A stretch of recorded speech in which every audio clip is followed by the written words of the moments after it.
I think sometimes when we're having a conversation with someone, it might be easier to explain a point of view than to write it down.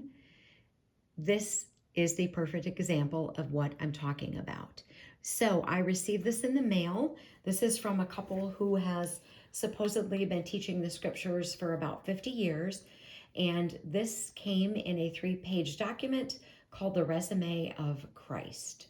It says this: I defeated the arch enemy of God and mankind and made a show of them openly. See Colossians 2:15. So what does Colossians 2:15 say? It says this: having disarmed principalities and powers, he made a public spectacle of them, triumphing over them in it. So let me ask you a question.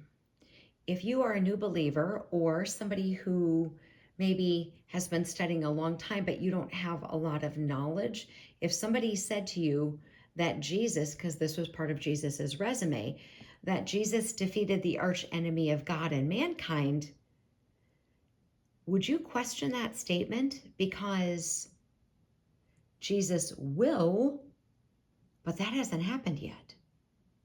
So it says, I defeated the arch enemy of God and mankind and made a show of them openly.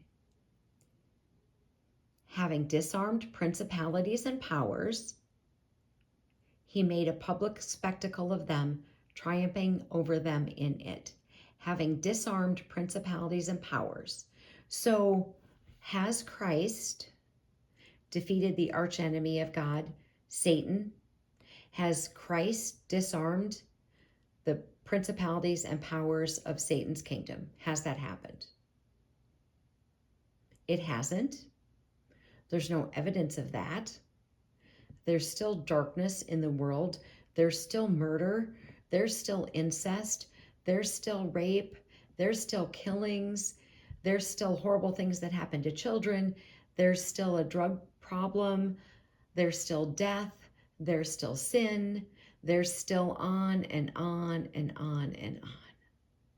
So how can we print this in something and say that I defeated the arch enemy of God and mankind? How can we say that Christ has already done that? And so this couple who has been in ministry for over 50 years to make that statement and send that, they sent it to me. I know they've sent it to others. They'll probably still continue to send it. But to say that Christ has defeated the arch enemy of God, there's still sin in the world. Satan is still working his darkness, his evilness, his principalities, his darkness. That's still all at work in this world.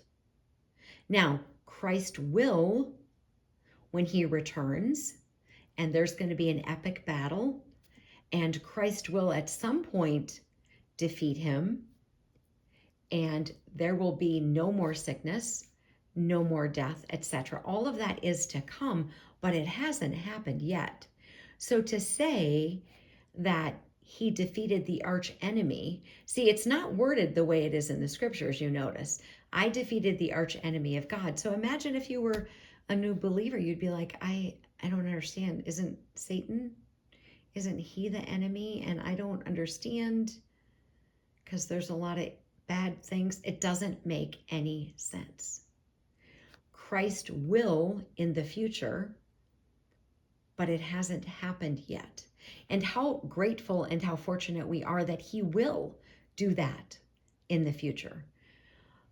But the whole point of making this, and perhaps I'll show other portions of this, I haven't decided, is that just because somebody has been studying for 50 years doesn't mean they have any concept of some biblical basic understandings. Christ has not yet defeated Satan, the arch enemy of God. He will, but it hasn't happened yet. Armor up, we write at Dawn. May God bless you as always. Have a great day.